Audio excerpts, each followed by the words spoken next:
नमस्कार, news for nation देख रहे हैं आप। आपके साथ मैं हूं ऋचा शर्मा। बिहार को फर्स्ट और बिहारी को फर्स्ट बनाने की बात कहने वाले चिराग पासवान अब शिक्षकों को लेकर आगे बढ़ते नजर आ रहे हैं। उन्होंने कहा है कि अगर उनकी सरकार बनेगी, अगर वो चुनाव में कामयाब होते हैं और अगर उनके सिपाही जीतते हैं तो आगे शिक्षकों के हित में लड़ाई लड़ेंगे, समान काम समान वेतन को लागू करेंगे।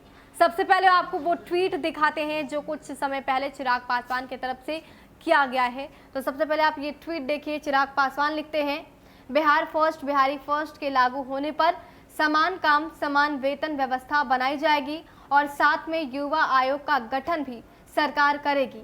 बिहार को आगे ले जाने के सपने को पूरा करने के लिए लोजपा के सभी प्रत्याशी को विजय बनाए, #असंभव नीतीश। तो लगातार चिराग पासवान की तरफ से डिजिटल कैंपेनिंग चलाई जा रही है, असंभव नीतीश। और इसके साथ ये चिराग पासवान ने पोस्टर भी डाला है। पोस्टर में लिखा है, बिहार फर्स्ट बिहारी फर्स्ट के मुख्य बिंदु।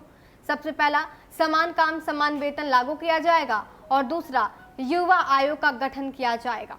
तो चिराग ने दो बिंदुओं पर फोकस किया है। सबसे पहले कि युवा आयोग का गठन उनकी सरकार में होगा, अगर उनकी सरकार बनती है तो युवाओं पर फोकस किया जाएगा। और सेकंड जो महत्वपूर्ण पॉइंट है वो है कि समान काम समान वेतन लागू किया जाएगा। समान काम समान वेतन लागू करने को लेकर शिक्षकों का हड़ताल भी हमने देखा।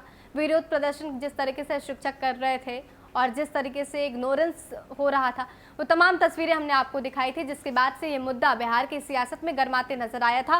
और लगातार शिक्षक इस बात की मांग कर रहे थे कि आखिर नीतीश कुमार की सरकार में हमें समान काम समान वेतन क्यों नहीं मिल रहा है, और विपक्ष ने इसको सबसे बड़ा मुद्दा बनाया।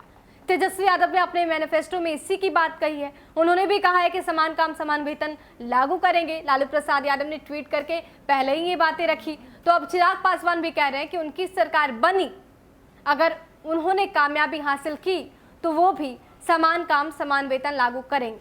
अब देखना दिलचस्प होगा कि चिराग पासवान ने तो एजेंडा सेट कर लिया कि युवाओं को एकजुट करेंगे, शिक्षकों को एकजुट करेंगे, लेकिन क्या शिक्षक और युवाओं को चिराग पासवान पर भरोसा होता है?